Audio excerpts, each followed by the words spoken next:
பிஸ்மில்லாஹிர் ரஹ்மானிர் ரஹீம். இஷ்ராக் தொழுகை. சூரியன் உதித்து சில நிமிடங்களுக்கு பிறகு தொழப்படும் தொழுகைக்கு இஷ்ராக் என்று கூறப்படும். நேரம்: சூரியன் உதித்து 20 நிமிடங்களுக்கு பிறகு இஷ்ராக் நேரம் ஆரம்பமாகின்றது. மேலும் பகலின் 1/4 பகுதி கடக்கும் வரை இஷ்ராக் நேரம் தரப்பட்டிருக்கும். அதாவது பகல் 12 மணி நேரம், அதில் 1/4 பகுதினா 3 மணி நேரம். அப்போ எது வரைக்கும்னா 9 மணி வரைக்கும் அந்த இஷ்ராக்குடைய தொழுகையை நாம் தொழுகலாம். எப்போ சூரியன் உதித்து சூரியன் அப்படியே உச்சிக்கு ஏற ஆரம்பிக்கும் பார்த்தீங்களா, அதோட 20 நிமிடம், சூரியன் உதித்து சரியாக 20 நிமிடங்களுக்கு பிறகு. அதுக்கப்புறம் சிறப்பு: நபி ஸல்லல்லாஹு அலைஹி வஸல்லம் அவர்கள் அருளியதாக ஹஜ்ரத் அனஸ் ரலியல்லாஹு அன்ஹு அவர்கள் அறிவிக்கிறார்கள், எவர் ஃபஜ்ருடைய தொழுகையை ஜமாத்துடன் தொழுதுவிட்டு சூரியன் உதிக்கும் வரை அங்கேயே இருந்து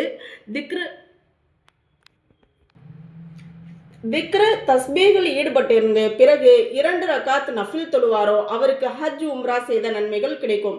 அதாவது நம்ம ஃபஜர் தொழுதுட்டு வீணான வேலைகளில் ஈடுபடாமல் அதே இடத்துல உட்காந்து திக்ரு தஸ்பீகில் நம்ம ஈடுபட்டு இருந்துட்டு அப்படியே இஷ்ராக்குடைய நன்மை தொழுகையை தொழுகிறவங்களுக்கு இந்த மாதிரியான நன்மை இருக்குது. ஹஜ் உம்ரா செய்த நன்மைகள் கிடைக்கும். சுப்ஹானல்லாஹ்.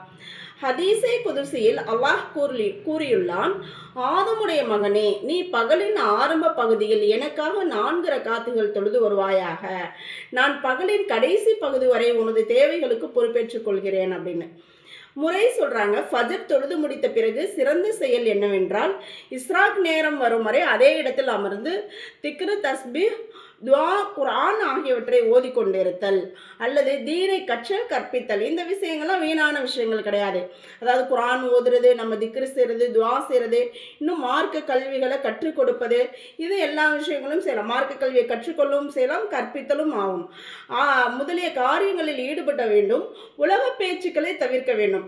பிறகு இஸ்ராக் நேரம் வந்தவுடன் 2 அல்லது 4 ரகாத்துகள் நஃபில் நியத்தில் தொழுது கொள்ள வேண்டும். இன்ஷா அல்லாஹ்.